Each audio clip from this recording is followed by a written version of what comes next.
I want to talk about what's going to decide Georgia's game with Florida, and I want you to tell me what you think along the way. Dean Legge from Dog Post, making you a smarter Georgia fan. Let's get right into it. This is going to come down to the offensive and defensive lines for both of these schools. And Florida had their best game of the year this past Saturday night against Missouri, and you can just see it in their run numbers. They allowed only 40 yards rushing. That's really good for Florida. That has not been normal for them this season.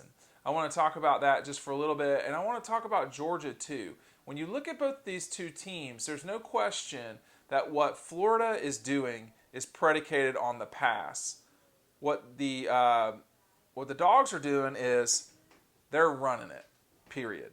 And here's what I would ask you is, do these numbers sound like a team that's ready for the run game? And these are allowing rushing yards, 170, 117, 205, and 40.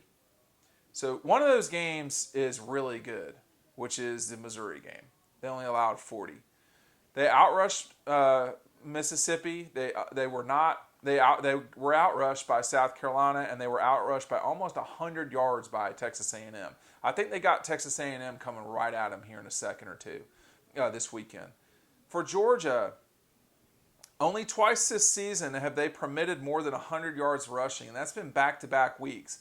When you look at the Alabama game, Alabama is the best team in the country, and if they're not, I mean, let's just say they're the top three. But they're one of the best offenses in the country for sure. 147 yards rushing, that was really good for Alabama. That was one of the reasons why they won the game. Kentucky with 138 yards rushing. Almost half their rushing yards came on one drive. So the fact that Kentucky couldn't throw the ball at all was a real problem. They wound up with not even 250 yards total offense against Georgia. That's not ideal. For the Dogs, 121 on the ground against Arkansas, 202 against Auburn, 193 against UT, 145 against Alabama, 215 against Kentucky. 3 times this season they have run for more than 190 yards. Florida's done that once. Florida has allowed the opposition to run for more than 170 yards in half of their games. To me, that's a problem. And when you watch these two teams play, the reason why Georgia is running the ball effectively is that they are more physical than every team they play. And you look at the Alabama game, that was their equal. They definitely were not more physical than Alabama. I don't think they were less physical than Alabama. I think those two teams were heavyweights hitting one another. You could also make the case that Kentucky was, in the physical ballpark as Georgia too. You can't say that about Alabama, about Auburn and Tennessee. You can't say that about Arkansas. Are you going to say that Saturday night against the Gators? The team that is more physical Saturday is going to win this game. This is not going to be about throwing the ball, I don't think. You can't throw it if you don't protect. It's hard to protect on 3rd and long. And that's the part that I think is problematic for Florida in this game. Is as good as Kyle Trask is, he's one of the top, 10 quarterbacks in the country. He's one of the top 4 in the SEC. He can throw it, no question, particularly when he has time. Is he going to have time? Secondly, I don't care who you are. If you're in 3rd and long, that is really problematic. And I'm going to talk more about this as the week goes on.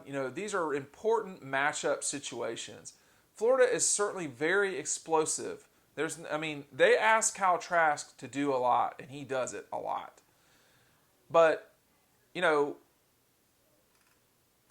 if he doesn't have a run game, and in some of these games he's not had a run game, you just have to wonder how often can you ask him to lift them to victory. Okay, that's quarterbacks have bad days. He did not play overwhelmingly well against Missouri. 21 of 36 4 touchdowns. The interception was, that wasn't on him. So that was the worst game he played. But they go to him in the red zone. He's the guy that gets it going for them in the red zone. He's not had a day so far where he's not thrown at least 4 touchdowns in a game. That's pretty impressive. So that's the thing. He's only had one game under 300 yards. He's never had a game under 4 touchdowns. So I think the key to this is to not let him get comfortable back there. Against Missouri, the Gators, particularly in the first half, were, it wasn't great. And then they got a cheap touchdown, which ain't nothing wrong with cheap touchdowns. But that really sparked them moving forward. Then you had the halftime fight and all this stuff. And the game got away from Missouri. I wonder if Georgia comes in running the ball, sledgehammering the whole way, is that going to be what happens on Saturday night? Because if you let the Gators sit there and throw it all night, you're going to be in trouble. If they got to throw it when everybody knows they got to throw it, that's more complicated. So that comes down to the run game. That comes down to these big guys right here. Florida, twice this season, has not run for 100 yards.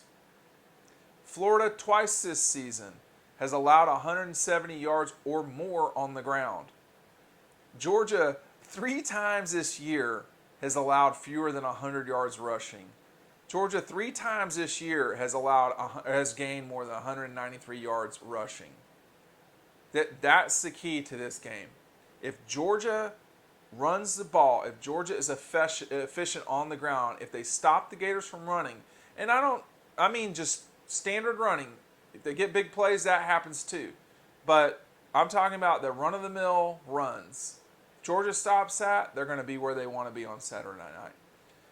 Make sure you sign up for our newsletter. Make sure that you check that out. It's very popular inside our newsletter that you want to make sure you get your hands on. All you got to do is sign up right there. Thanks for watching. We'll see you over on the website.